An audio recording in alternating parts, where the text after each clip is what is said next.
There's 2,132 counties in the U.S. All 2,132 share only one thing, that they don't have enough affordable housing. There is no unanimity in this country. This is a vast, different, dispersed country with all kinds of different needs. And that's the one thing we all need.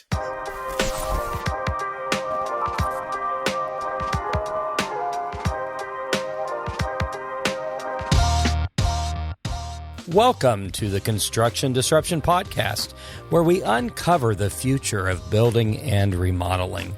I'm Todd Miller of Isaiah Industries, manufacturer of specialty residential metal roofing and other building materials. And with me today is our co-host, our sales manager, Seth Heckeman. Our goal here at Construction Disruption is to provide timely and forward-looking information that is helpful to those who are serious about this industry for their careers, both now and into the future. As part of that, we look at new innovations as well as trends in construction, building materials, the labor market, and even leadership. If it's something that we believe will impact the future of building and remodeling, then we go out and find a leading expert on that topic and invite them to the show as our spotlighted guest. Today, that guest is Ken Calligar. Ken is the CEO of RSG 3D. RSG 3D makes a panelized building system that is known for its resistance to fire, earthquake, hurricanes, and even wood-destroying insects. Basically, if there's a harsh environment seeking a great building solution, RSG 3D is there, offering a resilient and affordable option. And let's face it, what area today doesn't seem to be prone to vulnerable weather or vulnerable to extreme weather? Ken, welcome to Construction Disruption. Thank you so much for your time today. Thank you, Todd. Thank you, Seth. Appreciate being here. So I read something recently where you said that they figure that about 77% of our housing stock in the United States is in areas at risk for extreme weather. And sounds like you guys are doing a great job of trying to meet that need. The information on your website, rsg3d.com, is certainly very thorough and very enticing. Got some great projects and things out there. But can we kind of start? Maybe you give us an overview of the 3D system and how it works? Sure, absolutely. So it's a mouthful, but RSG 3D panel is a proprietary, lightweight, structural concrete insulated panel. So we sit somewhere, in the intellectual realm between SIPs and SCIPs. Back in late 2016, there was an article published that used a lead life cycle assessment to analyze every building material out there. And, their point was it is about the life cycle of the building and how do your building products best serve that building for its life cycle. We happen to have a very extended life cycle, as you'll understand from our description. But that lead life cycle assessment analysis came to the fact that SIP was great for insulation, SCIP was great for durability, but they said RSG, quote, is the new frontier of green sustainable building materials because it combines the insulation properties of a SIP with the durability of a SCIP and brings it into an affordable package. So that was a pretty nice thing for them to say. And that was actually a year and a half before I bought the company when I was just working on it. So that was all, terrific. So the panel itself is essentially a sheet good. Every panel is 4 feet wide, and we manufacture them bespoke to the exact length that you're going to need. If you have a 12-foot plate, you're going to get a 12-foot panel. If you have some 24-foot or 36-foot spans that you need, you'll get that. We've manufactured up to 40 feet where balloon framing was done on a multifamily building. The panel consists of really just two elements. It's expanded polystyrene for insulation and steel. Now, the steel is configured as a 2-inch by 2-inch welded wire fabric that goes on the outside of every panel. And on the inside is your expanded polystyrene. The typical set right now would be a 5-inch EPS panel for exterior walls and roofs in the U.S. and 2.5 or 3-inch for interior bearing walls. That's what we're selling most of. But the welded wire fabric on the outside is really, really important. This is high tensile. pre-galvanized steel at a very high grade and gauge, and it's extremely strong and rigid. That is connected by a proprietary truss system that goes from welded wire fabric to welded wire fabric across it. So if you turn the panel, it's a truss that would hold up a bridge or a roof at the Costco or something like that. The lightest way to build or hold up a project structurally is a truss system.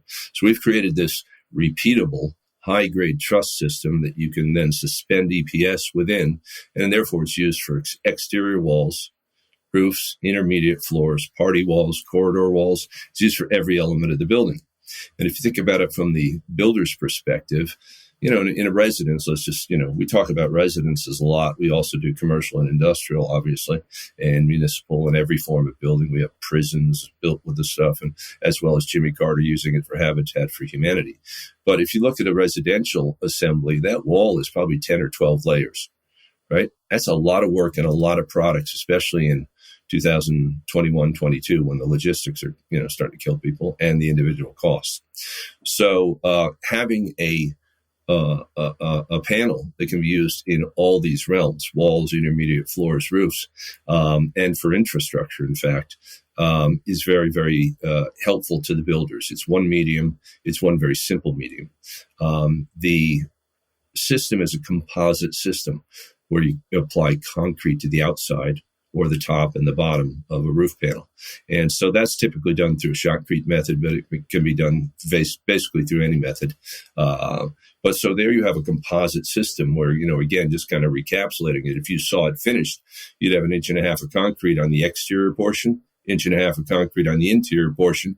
Then you'd have the steel encapsulated within the concrete, the truss system connecting both sides, and you'd have expanded polystyrene in the center. If you think of ICF, this is a reverse ICF. One architect told me that the ICF is mass backwards, and I thought that was really a brilliant description of it, because it is. Now, we have so as a structural system, it's indestructible. I mean, I can't say that legally, so pull that out of the podcast. But we did 3.5 years of testing at University of California, Irvine at the Structural Engineering Test Hall. And in addition, we have 28 years of 10,000 constructions around the world, during which not one single building or element of a building has ever been damaged by any natural disaster. Now, the UCI testing was pretty instructive. They tested up to an 11.0 Richter event. Officially, the university let them test to a 9.0, and they couldn't crack it. But it got to be kind of a game with the engineers. Engineers are pretty smart fellows. And they got after it, trying to figure out how to crack the panel. They eventually got the actuators on that machinery up to an 11.0 Richter, and the university shut them down because they were afraid they were going to break the $1 million equipment. But they got out the jackhammers, took the concrete off, tried to find if any of the welds were broken. Not a single one. So in terms of seismic, we don't know how strong it is, but we know it's, way strong. Iowa would shear off from the East Coast, before a panel would be broken by seismic. We do have a 2-hour flame rating on it. That's courtesy primarily of the concrete. But again, there's nothing combustible within the system here. The concrete is non-combustible. The steel is non-combustible. The EPS that we use is, in fact, auto-extinguishable. So if you got a spark on it, it would cease. So that's that's seismic and fire.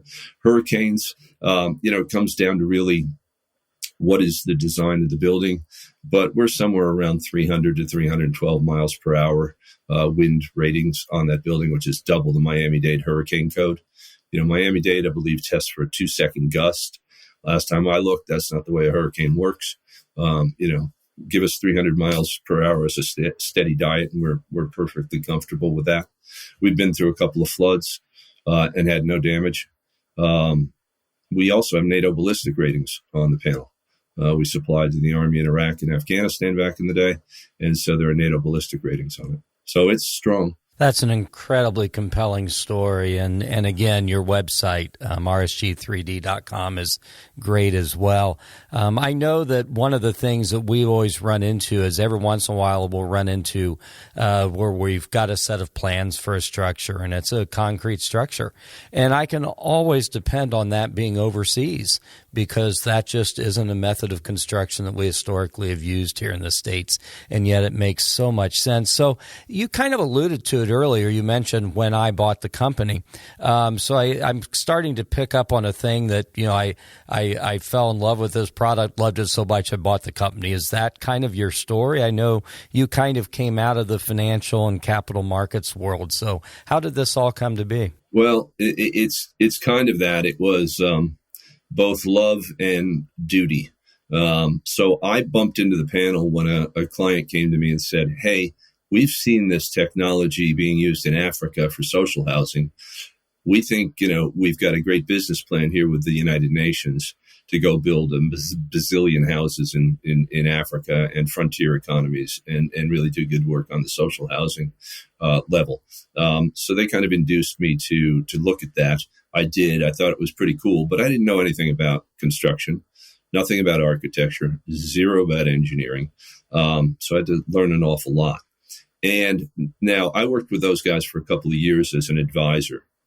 And the business plan didn't eventually really go anywhere. It was a tough business to really do a lot of business in Africa, as you can imagine. But I spent quite a while touring the world, if you will, and looking at every building system out there and meeting a European manufacturer of this system, and eventually meeting a gentleman named Juan Martinez, who ran a company in Mexicali, Mexico.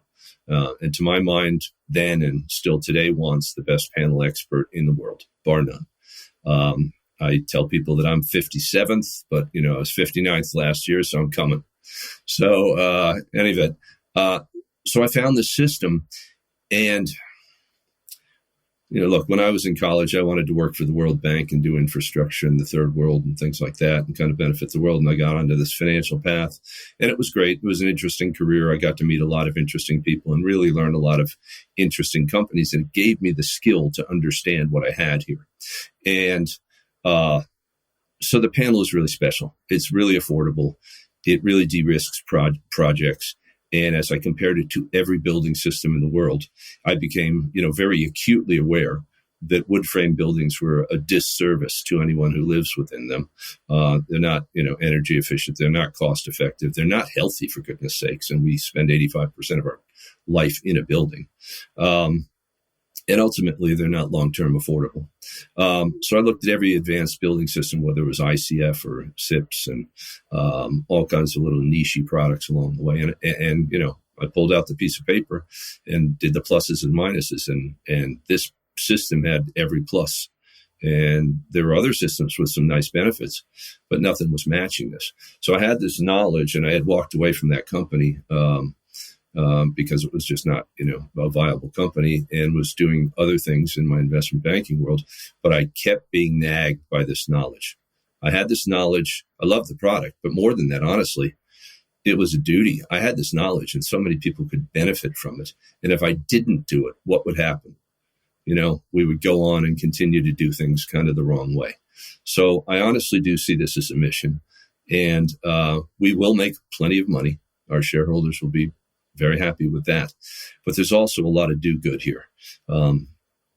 Every constituency that touches this panel in a building is benefited, whether it's a family, a community, a multifamily builder, a developer, or just a builder. And that's really something that's special about this, that we can make better communities. We use it's worth talking about, the future-proof community, because you started out with, the conversation about, resilience in natural disaster. But so if you want to talk about that's a great topic, I think. I'm kind of curious too. How about the speed of building erection compared to stick built? I would tell you that, look, a stick built assembly has 10 or 12 different products in it. It's a significant undertaking to get all those things correct. But a panel is panel plus concrete. And when I can frame up wall panel, in hours versus you're doing wood in days. It's a big cost savings and a big time savings. We project that there's, with a seasoned builder that's done this a couple of times, they should be 40 to 50% faster than wood framing. And that's certainly enticing to anybody who's dealing with labor shortages and Absolutely. all that right now as well. You're also using smaller crews, right? Because the panels are very, very light. So imagine a 10-foot by 4-foot panel that's used for a wall plate. That's going to weigh about 76 pounds. So you and I are going to pick that up and we're going to jam it down onto the rebar that's sitting there waiting for it coming out of the concrete. And then, Seth and someone else are going to grab the next piece and they're going to jam it down right adjacent. We'll hit that with a hog ring gun and boom, we've just framed up two panels. But you're going to circle around that building. We have on one of our websites, we have a little time lapse of one of our ADUs. We have an ADU division called Resilience ADU, which is just a home run, great little idea and company. But we have a time lapse on there of our smallest ADU, 320 square feet. It's great for an office or a gym or a 1-bedroom in the backyard and whatnot. We have our plant workers framing that up in an hour and 57 minutes. We just had some architects and engineers down to the plant yesterday. Never seen the panel before, never worked with it. And they were sending me videos of it on my phone yesterday. Those guys framed that thing up in maybe 2.5 hours while they were being instructed. So, easy, great job. You can't mess it up. So you mentioned the plant. I'm kind of curious about the nuts and bolts of what you're doing, where the panel's currently produced. Looking at freight costs and things, would you see regional production at some point, or how might that play out? Right. So we currently manufacture in Mexicali, Mexico, which is about 5 miles over the Southern California border, 2 hours east of San Diego, 2 hours south of Palm Springs, 2 hours west of Yuma. So you have to get to it from one of those points. It's a great manufacturing area. Mexicali is a huge manufacturing hub for U.S. products. All the avionics companies are down there. There's a lot of metal working companies and whatnot. If you ever break your iPhone, it's going to go down there to be repaired. But big companies are there. So it's a great little manufacturing hub. And it's where the plant was when I bought it in 2018. They had been operating there since 1996, and there was no reason to move it. Now, in terms of expansion, yes, we're going to the Southeast with our second plant, and then we're going to the Midwest with our third. Along the way, we want to establish some builder training centers where we can have people in for a day and train them on the panel. It basically creates clients for us, and it creates a new path of green, sustainable building for the builders, and it creates benefits for the communities that they're now starting to get better, more energy efficient, more healthful, more durable buildings in their community. So now we have a very high yield manufacturing system. So it's a terrific system. It's very expensive. But we will have additional plants, not necessarily because we can't meet demand at this point. We can, but to be closer to these clients. We just came from the IBS down in Orlando 2 weeks ago and met a whole new, cohort of builders in Florida. And boy, were they excited to see the system. So we need to be close to those people. Makes a lot of sense. So I know that you're currently doing a lot of work in the North Bay area, from the fire rebuilding and things.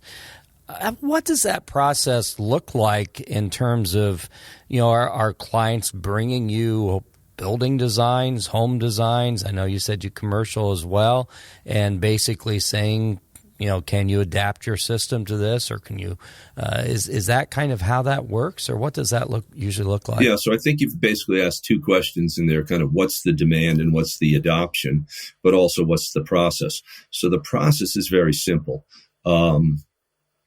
We will take any building plan and turn it into a panel modulation. One of the things that we started doing in 2018 was, instead of working through distributors who had certain knowledge about the panel, we said we're going to bring all the knowledge internal, train our own architects and engineers, and we're going to speak from the company direct to the buyer, right?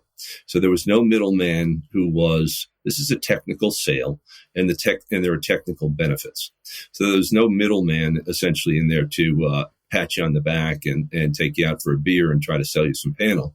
There is a trained architect and a trained engineer and, even myself, to really discuss the benefits of the system with you and its usage. So our architects, all they do all day, and they do it mostly these days, 7 days a week, is take someone else's building plan, whether it's wood or concrete block, whether it's single fam, a garage, a multifamily building, assisted living, whatever you've got, and we will turn it through CAD into a panelized plan. Now that does a lot of things. We typically will send about 6 to 8 sheets of design with that, and they will be floor plans for every individual floor. So you'll see what panel goes on the exterior wall, what panel may be the bearing wall, what panel may be, the non-bearing walls. We don't use the panel for because it's not necessary. But if you're holding up a panel roof, you need some bearing walls at certain spans and whatnot. So you will get designs for your floor plans, each floor, the roof plan, the exterior plan, and you'll ultimately, from that, get a bill of materials. And that bill of materials may say, your 13,000-foot, 11-unit condo here is using 30,000 square feet of panel. But it doesn't just say 30,000 square feet of panel like, you would buy 500 gallons of paint.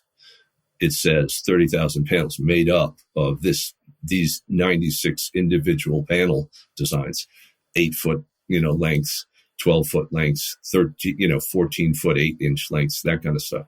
So it's a very, very bespoke system. It's essentially a kit house for a building envelope. Very interesting. I'm kind of curious because we live in the world of the exterior envelope. So are most folks usually leaving the concrete? Is the exposure on the walls, or what does that usually look like? And similarly, I'm curious on the roof covering as well. Sure. So it's really a regional and a taste thing. Now, we have a LEED silver building that's on the cover of our website. That was designed by a really noted and wonderful architect named Narendra Patel down in Rancho Mirage. He's an absolute genius. And he had done his offices with the system, and then he did this thing. It's called the Henderson Center at Palm Desert. And it's an absolutely brilliant municipal building. There's not a wall in there that has a right angle. All the walls are radiused, and most of them are off plumb. I mean, it's brilliant geometry. In any event, that building is completely natural concrete inside and out, but it's in a dry environment, right? It's in an arid environment. And, you get up to Northern California, where we're doing a lot of wildfire rebuilds, as you mentioned up there. And typically people will stucco the exterior because that's the look that they like. The interior walls. Now, remember, on the interior walls, and this is really an important kind of little nuance, you have 1.5 inches of concrete on the inside. So that's a thermal mass like you would go for in a passive house, right? And so you don't want to drywall that. You would be blocking some of your energy benefit to do that. So people are finishing the concrete any way they want to. We have prisons where they just do an elastomeric paint. We have schools where they do an elastomeric paint. In Northern California, a lot of people are using exposed concrete because they like that, or they may be troweling it with some, natural finish or a plaster.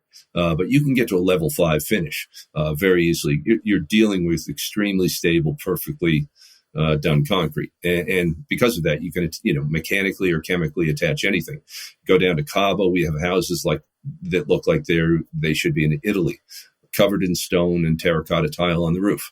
In terms of the roof, you're going to pour 2 inches of concrete or create 2 inches of concrete on the pitch roof there, and then you can finish it any way you want. Northern California, we get a lot of standing seam. Down in the U.S. Southeast, we get a lot of standing seam. That's a very easy attachment. Remember, we've been doing this 28 years, so we have essentially architectural and engineering details for every attachment of everything you could figure out. So really, the concrete is a great medium to create any look that you want. What would that attachment be? Would it be a special screw typically? No. Well, it's normal. You'd flash it, and there would be some kind of a Tapcon that you would put into the concrete. But it's just the normal hook that would go with a standing seam. I'm happy to send it to you. Remember, I'm not the engineer or architect. No, it's good stuff. Very interesting. And I know that we will be hearing about this. We as a building products manufacturer will be hearing about this more and more. So trying to learn whatever we can. kind of curious. So structurally, how high have you gone on these buildings? I saw some things that appear to be 2 and 3 story. Yeah. That our tallest building is called La Residencia. It's an 80-foot high, 5-story condo smack on the beach down in Cabo San Lucas. It's been there 15 years. That building's been hit by 6 Cat 5 storms in its history, never even lost a roof tile. It's a beautiful building, and you can find it on YouTube and whatnot, but 80 feet high, 5 stories. And that building was done as 100% RSG panel. So you've got exterior walls going 80 feet up. You've got intermediate floors, 5 of them. You got party walls between the units, and they used a pretty thick panel there to get to soundproof. Corridor walls, elevator shafts, terraces, the fascias on the terraces, and the roof. There's nothing in that building that's another company's building material other than the columns, the stone columns that are on the terraces. It's a magnificent building done by. We have some great builders down in the Cabo area, and I mean really terrific guys and just absolutely great builders. You know, people would think that Mexican building is not to U.S. standards. Our builders down there are really formerly real high-end builders in the U.S. who just wanted to move. And so we're doing some high-end finishes. Right now, we're working for the Four Seasons Resort in Costa Palmas, Mexico. Costa Palmas is a magnificent resort on the water, golf course, etc.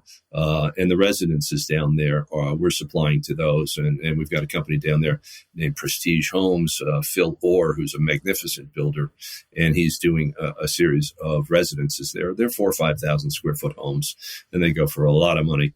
And very, very high-end finishes. We had one of them flooded in September 9th this past year with a hurricane. And they washed it out. They power washed it out. Lost a little millwork in the kitchen, I think, that was wood, but they washed it out and back in operation in a number of days. And, conversely, the concrete block buildings up there smell like mold and mildew. So, better system, better technology. So building codes, have you found building codes fairly receptive, or is there work to be done there with changing some of the codes? There's a lot of work to be done with building codes, but that's a separate rant that I'll go on some other day. But in terms of our reception, building codes really like what we have. And we've also made it easy for them. I referenced the University of California Irvine testing. That resulted in an International Code Council, an ICC evaluation and certification. So we can either send it to them online, ESR 2435, or send it PDF, and it gives them the results of the testing and essentially the calculations. ICC is basically the gold standard of building products, certainly in structural building products. And, it's easy enough at some point that you can just kind of drop this on the desk and they're like, wow, okay, let's go. Understood. But other times we'll get some questions, and most of the questions are really coming from not a challenge standpoint, but wow, I've never seen this standpoint. Explain it to me. This is so cool. We do webinars pretty consistently, Zoom webinars with fire departments, building code officials all around California, and we'll start expanding that. And most of the time it's requested. So we just did one with the city of Ukiah a couple of weeks ago, and that came about because we had done a Zoom call with the fire department in Sonoma County, and they'd heard about it. So there's a lot of curiosity out there. I mean, there's a lot of really good people. They want a better built environment, and honestly, they don't know that we exist. And when they find out, it's kind of that aha moment, which is always fun to watch. And they're like, holy cow. And it does this, and it does that. It's fun. But in any event, yeah, we don't get, we've never had pushback. We exceed every building code structurally in the world. We just updated our Miami-Dade NOAA recently. We picked up some City of Houston and LA, approvals and whatnot. But our portfolio of code, approvals is global. So what are some of the comments that you hear from builders after they get their first exposure to your system? I mean, I have to think that they become stark raving fans and want to do more of it. So yeah. What are some of the comments you hear? It's uniformly excitement. We had a gentleman just pass recently who built with the panel for many, many years, a guy named Rod Murphy, an absolute great guy. And he coined the phrase panel head. And he said, that we've become panel heads. It's a riff on the idea of being a crackhead or something, which is not great. And I don't recommend, but being a panel head, means you start getting a little crazy about the panel and you see its usages. So what we get, consistently, and I'll tell you this as an anecdote, we went to see, a builder up in Carmel Valley, Brian Jager Construction, awesome guy, really super guy. He works with his son, Chris, and they are just terrific. Their first home is, I don't really want to disclose a lot, but it's bordering on about 20,000 square feet. That's their first project with RSG. And we went up to see them, and I was talking to Brian. I had not met him before. And, he was saying how happy he was with the system. And at the same time, one of our engineers was talking to the project manager separately, and he was saying how much he loved the system. And, because it made his life easier and de-risked it. And then Juan Martinez, our general manager and architect, was talking with the crew, which was mostly Spanish, and I don't speak Spanish. And those guys loved it even more than the GC or the project manager, because the panels are easy to work with. They're not exhausted and beat up at the end of the week. They're seeing their progress daily. They're not fixing things. They're not shimming and planing some stud that comes in the shape of studs these days, which are not really square. And so everyone within kind of the whole value chain there, or the whole process, seems to really get into it. We have presently 6 architects who are doing their own homes with us, none of whom have ever done it for a client. And that's a different constituency, but that's another group that gets it, right? So they saw the panel, and 6 architects. I mean, that's incredible. That's such an honor, in my view, and such an affirmation of what we're doing here, that we have these 6 great architects building some really dramatic homes. And they'll, of course, become clients, down the road, working with us. But, it's a fun business in that sense, because you get that panel head enthusiasm. And look, to be honest, once we have a builder in our system, or an architect, or, let's stay with the builders. They're not going back to wood frame. They're not going back again, because their clients want it. It gives them a quieter home, a healthier home, a more energy efficient home, a higher value home. And their clients want it. We have a great, real quick anecdote. I know I'm giving you long answers. I apologize, but Gateway Builders up in Santa Rosa, California.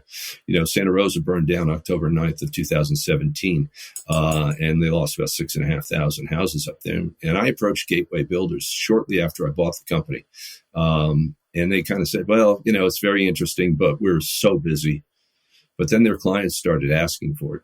And they built 1 house, and then they built 2, and they're on their 3rd right now. And they were just interviewed in Time Magazine in an article about rebuilding in wildfire zones. And Matt Watson, the president there, who's brilliant, great builder, he said that 19 of 21 clients had chosen RSG. That's not market adoption, in my view. That is a market changing. That's right? Permeation. Sure. Yep. And my view on this is very simple. Everybody knows their issues and their challenges and their problems. They don't know the solution.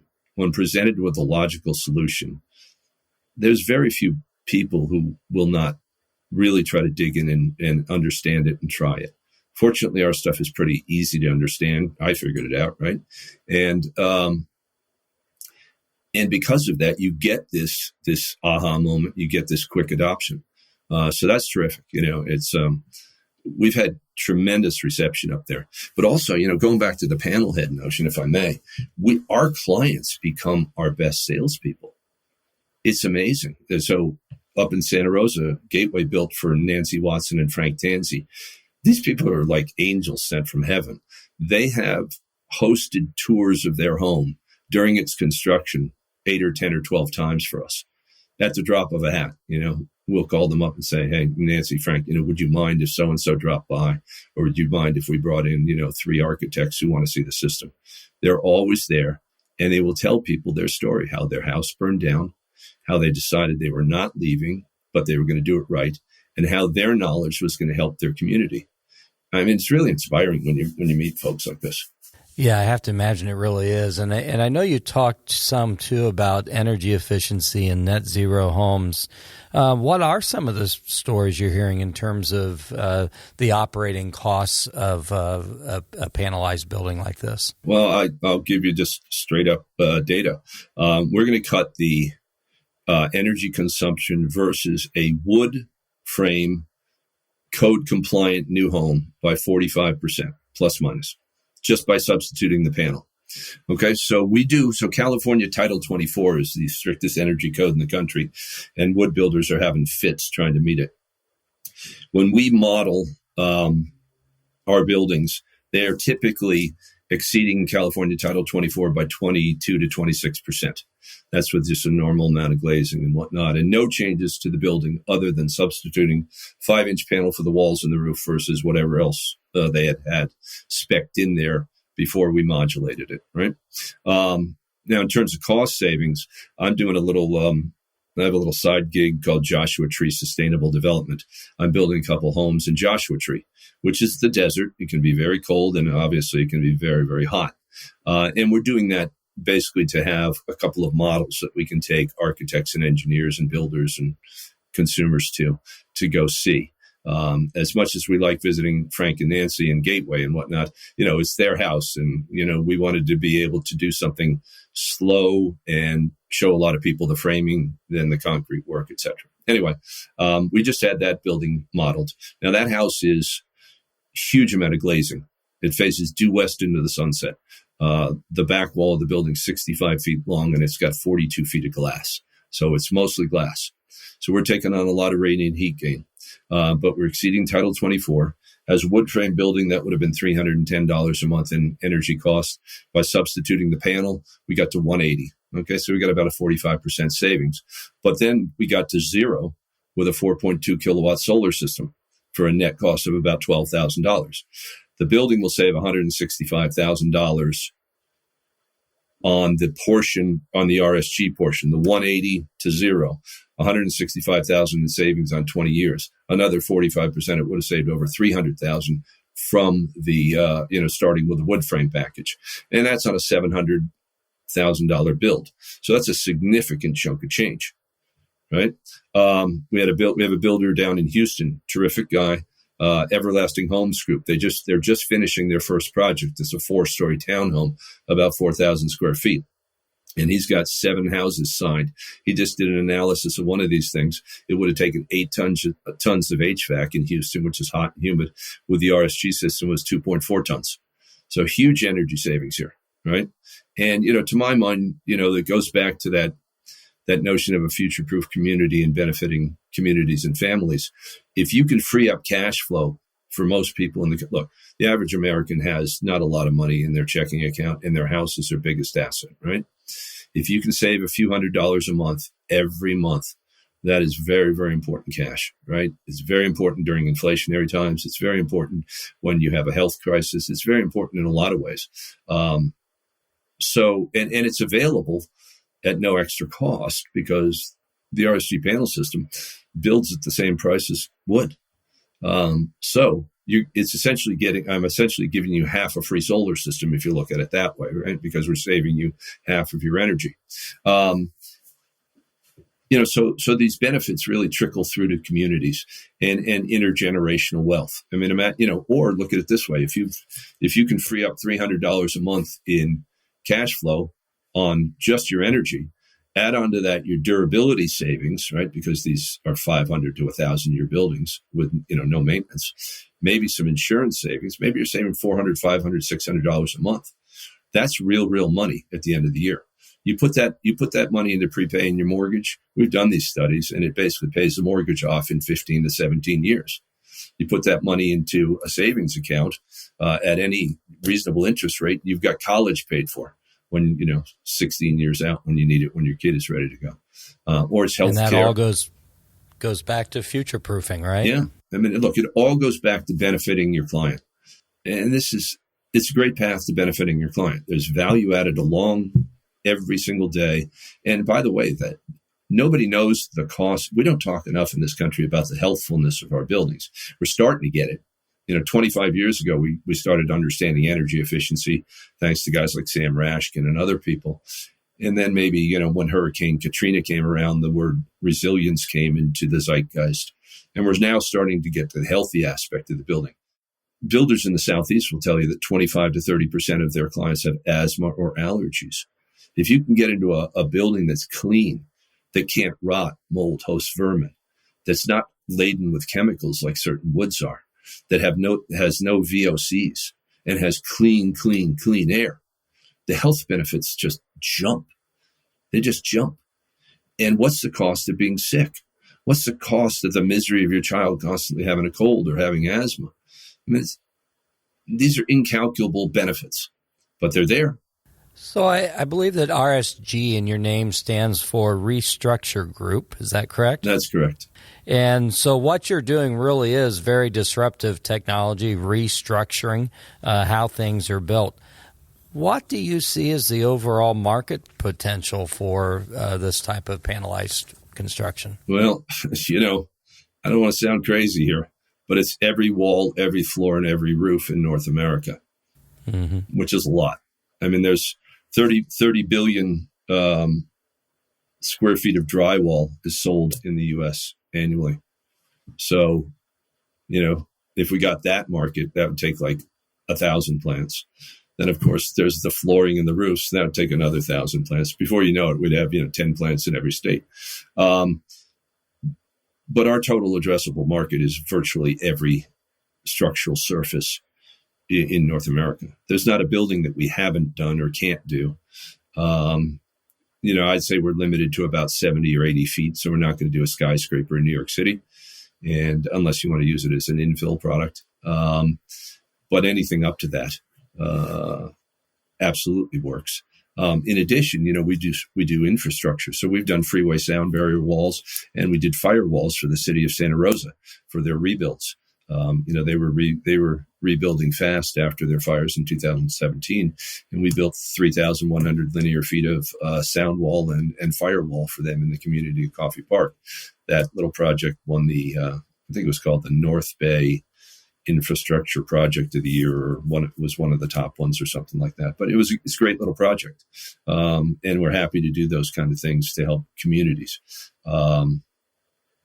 But this is a giant market. And the other thing that we have, and worth mentioning here, is we have a division called Resilience ADU.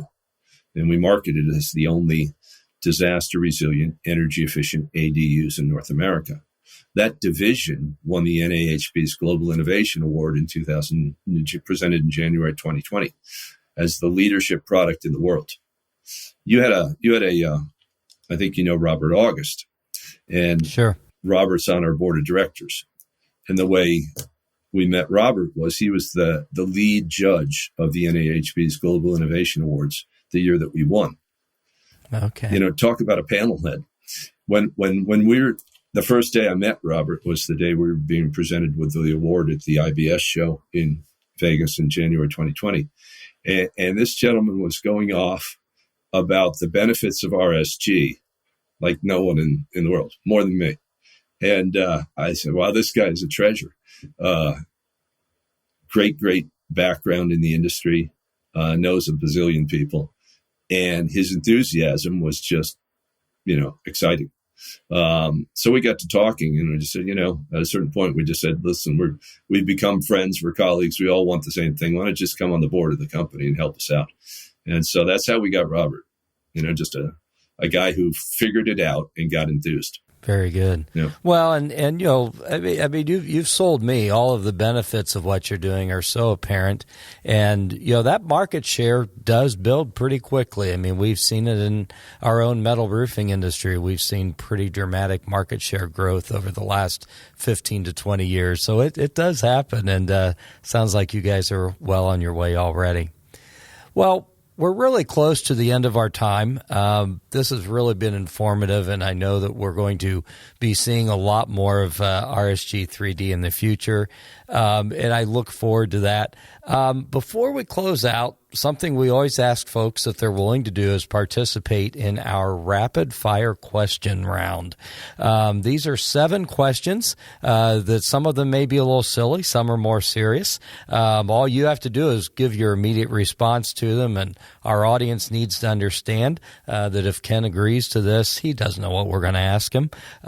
So before we close out here, are you up to the challenge of rapid fire? Go ahead, Todd. I'll do 8 if you want.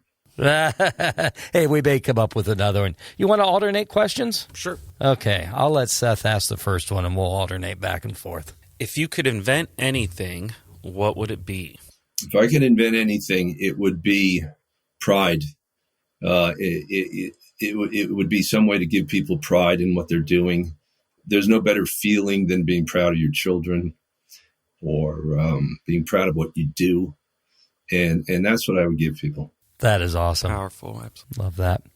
Where's your favorite place to visit? You mentioned Joshua Tree. By the way, next time you're at Joshua Tree, we have a cool roof on the Black Rock Visitor Center there. Really? That we did a roofing project a few years ago. But, love that area. Anyway, what's your favorite place to visit? Favorite place to visit is probably anything with a mountain. Banff, Canada, Yosemite, Rome. Had an absolutely magical day in 2015 with my girlfriend there, and I just want to go back and feel that again. Oh, neat. Good stuff. Third question, top or bottom half of the bagel, which do you prefer? Oh, there's no question. It's the top. See, that's where I am, too. Yeah. He's a bottom half guy on the Really? bagel. I don't know. Wow. Yeah, I don't understand that. It makes no sense to me. Must be like a middle child. I don't know. There you go. When do you feel that you're the most productive, early in the day or late in the day? Oh, is there a time that we're not working? Late in the day, because early in the day, I'm addressing the things that have happened that other people need immediately. So I can move my business better late in the day. I live in New York. My manufacturing is Pacific Coast time. So, I work on East Coast time and West Coast time. But and I'll tell you that the best, most productive place for me is an airplane, because nobody can get to me, and I can, So I hear you. Favorite hobby? I hate and love golf. I absolutely love hiking and cycling, and I've gotten into rowing in the last number of years. If you could row with someone, it would be the perfect sport. It's hard. You need to be present. It makes you concentrate, and eventually it exhausts you enough that you're feeling happy. Yeah, full body workout. Have you read Boys in the Boat? Have you heard of this book? Awesome book. Incredible. Terrible Incredible movie. book. Awesome book. They were gonna do a movie about that, and they never got it off the ground. Oh, really? But awesome book. Yeah, and one of the great books of all time is The Amateurs by David Halberstam. It's about rowers at Yale and Harvard. I guess it was maybe 1972 or so, when there were true amateurs in sports. It's absolutely inspiring. I probably read it 5 or 6 times, and there's just life lessons in there. Oh, fantastic. I'll be checking that out too. Thank you. 6th question, coffee or tea? Coffee. Very good. 7th and final question, if you could be any animal, what would it be? I think I'd like to be an eagle. I'd like to be able to see more of and see a bigger picture. On the other hand, being my daughter's dogs is not a bad life either. We could go that way. Good answer. I hear you. This has been great. I've really enjoyed this. Been a real pleasure and privilege to spend some time with you. Is there anything that we haven't covered about RSG 3D today that you'd like to cover and share with our audience? I think we've done a fair assessment of this. I want to just maybe amplify just a little bit on the resilience ADU side of this. I think this is very socially beneficial. I think the entire ADU growth in this country is really an incredible benefit for the country. There's 2,132 counties in the U.S. All 2,132 share only one thing, that they don't have enough affordable housing. There is no unanimity in this country. This is a vast, different, dispersed country with all kinds of different needs. And that's the one thing we all need. Resilience ADU takes a lot of the friction out of building ADUs, and it gives you a much better, healthier, longer life building that will service people to a much greater extent. I have some friends at Casita Coalition in California, and they're really the leading thinkers on ADUs and been helping the legislation for years. And kudos to these people who give all their time to making life better for others. And we're speaking with them pretty consistently. They're a very inspiring group. And we look forward to working with them and really getting the benefits. The beauty of this is I can say to people, and this is a true thing, the same panel that's in La Residencia, $1 million condos or in the Four Seasons, is in an ADU. This is not trickle-down technology. It's the same exact thing. So if you're making, if you're at an average median income and you need a home, this is what you need, right? If it costs you an extra $1,000 to build it, who cares? This is what you need. If it costs you $1,000 less, even better. But this is the type of thing that you need for your family. And you really need to, I don't mean it to sound harsh, you need to wake up and address your needs. Because, Sam Rashkin has a nice photo in one of his books about a house framed in 1888 and a house framed in 2004. And he says these things, nothing's changed. And to your point, Todd, right? Construction has been, loath to change. I talked to Sam and I said, actually, that's, they're not the same buildings. That building in 1888 was better because it was natural grown wood versus, softwood we have today. So this is the only industry that's gone backwards in time.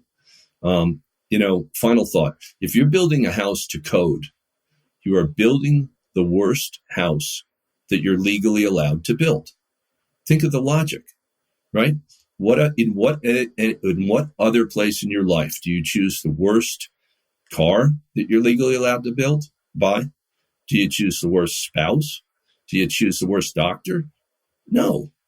You've got to build way above codes. Codes are just trailing along technology. The technologies are leaps and bounds, whether it's SIPs or SCIPs or any of our competitors. They're all better. It's time to get off the wood platform and do the healthy, affordable, resilient, dance. And it pays dividends for centuries. It's a great point. And that point's come up before here on Construction Disruption, that building code is, just the entry level. That's the bare minimum. Right. And, where can we go from there? And you make such great points about everything else that we buy. We don't typically buy the bare minimum. So it makes a lot of good sense. Well, this has been great. Really enjoyed it. If someone wanted to connect with you, how could they do that? And in particular, is there a specific website for Resilient ADU? Sure. We have a website for Resilience ADU. It's just resilienceadu.com. But also probably best just to go straight to the parent company, RSG3D. RSG3D.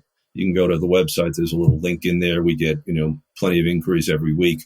You just put in your project and tell us where to contact you, and we'll send you some great information. We're a knowledge company at this point.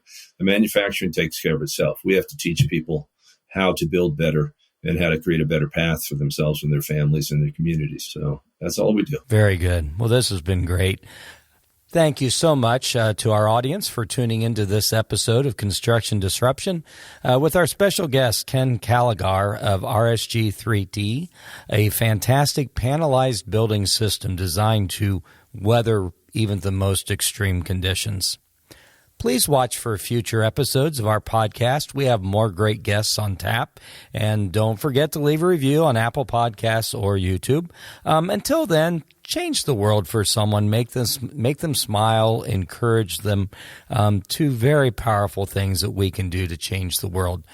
God bless. Take care. This is Isaiah Industries signing off until the next episode of Construction Disruption.